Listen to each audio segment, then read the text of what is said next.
So welcome to the next tutorial of ethical hacking and penetration testing via Kali Linux. So I have told you in the previous tutorial about anonymous footprinting, pseudo anonymous footprinting, and loads of other stuff. So you might be thinking that why footprinting is much important, but you must have already have had some random idea as to why it is that important and what kind of strategy it is exactly. So it allows in terms of security for companies, it allows attackers to know about the complete security posture of the organization, and it is not good, trust me guys. It reduces the attacker's area to specific range of IP address, network, domain names, even remote access. It even allows them to build their own information database about the target's organization security and their weakness to take appropriate action. And it is also easy for them to get the actual environment they are going to break, and they can also go ahead and create a home environment in the same way that they have in the organization. So for attackers to build a hacking strategy, there are a few things. That is knowing security posture, performing footprinting on target organization in a systematic and a methodological manner. They will be able to get information or complete profile of the organization's security posture. It will also go ahead and reduce their area of attack because they will get a specific amount of IP addresses within which they know that okay, this company has only uses this set of IP addresses, and it will be easier for them to go ahead and hack into them because he already knows what can be. So he just have to guess some specific random things, and by doing a good amount of social engineering, he will even get that. After that, we have building information database. As I told you, going ahead and creating a virtual network at home based on the similar organization structure. And then finally drawing the network map, that is combining footprinting techniques such as tracert tool, which allows the attacker to create network diagrams of the target's organization network presence. This map allows this map network represents the understanding of the target's internet footprint, and these network diagrams can also guide in the attack. So coming back to the next point, there are a few objectives of footprinting. So these objectives, the major objectives of footprinting include collecting the target's network information, system information, and the organization information. And by carrying out footprinting at various network levels, you can gain information such as network blocks, network services, application, system architecture, intrusion detection systems, specific IP addresses, access controls, and many more. And with footprinting, information such as employee names, phone numbers, contact addresses, designations, work experience, and even the employee ID and what is their ID and what is specific amount of salary they get, even each and everything can be obtained. So the first thing that a hacker would do would be to collect information.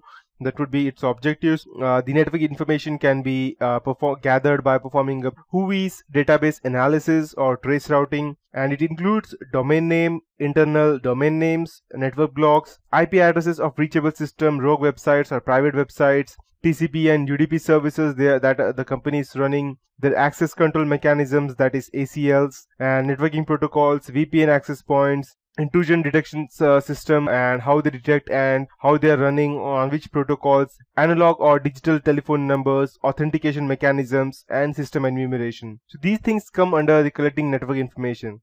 After that, we have the collecting system information such as the users and group names. And if you go and check into an organization, they don't have any specific names such as the users they have.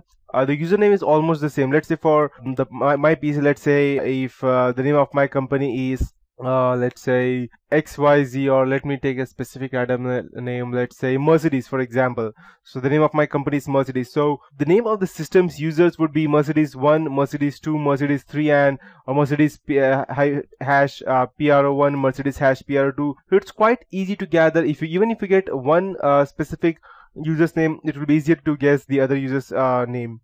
And by that you can also get the group names, system banners, routing tables, their SMP information, system architecture as to which system and they are using, and they will be able to go ahead and try to override the hardware by if they get access to the hardware, then getting remote access to the system machine, system names, and passwords. So after they collect the system information, that final thing would be to gather the organization's information, which would be the employee details, organization's websites, company directory, location details, addresses, phone numbers, backgrounds of organization, news articles, and all these things.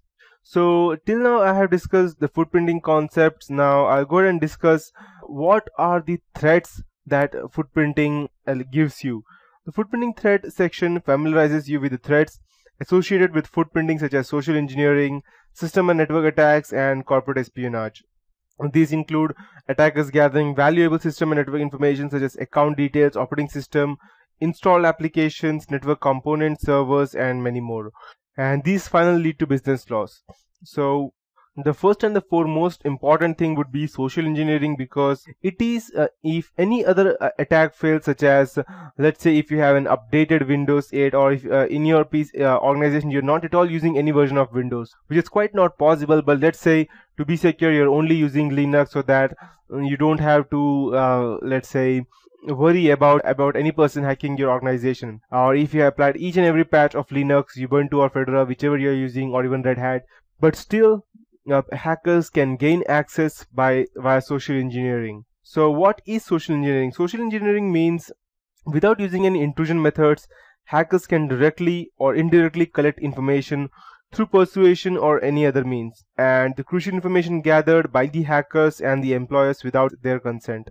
So this is a very unique method. Let's say, for example, you are working in an IT company, or you're working, you are just a normal, let's say, normal person working in a company, and one day you are at home, and some random day you just get a call stating that if the person may have gathered already your, let's say, your user ID, or not user ID, he may already have your employee ID.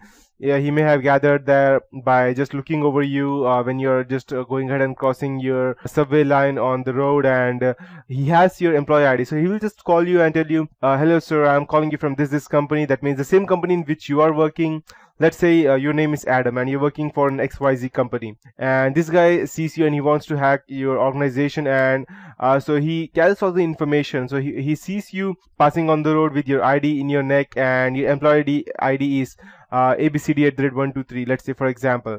So he will just go ahead and call you, hello sir, I believe your name is Mr. Adam. You'll say yes, and then he will tell you, okay, so I believe I am calling you from your company, that's XYZ. I am the network manager over here, and due to some reason I'm unable to access your password to your PC, and so can you just help me with that? And before I proceed, I believe ID would be ABCD@123. So you will think, okay, this guy knows my address, he knows my name, he knows my employee ID, so he must be the real guy who is from the IT department. So you will just go ahead and give him out the username and then password, and then finally he will have what he needs, and he will just go ahead and he won't even go ahead and directly disconnect the call. He will just tell you, okay, thank you sir, I'm able to access your system now, and by the time you access your system tomorrow, I will have full maintenance done on your system. And he will close the call in a very good manner, and you will think, okay, I just helped this guy, so you will feel good. But when next day you reach the office, and you'll come to know somebody has already accessed all the information, and you are the person who gave the information, and you are the only person responsible, and you will be the one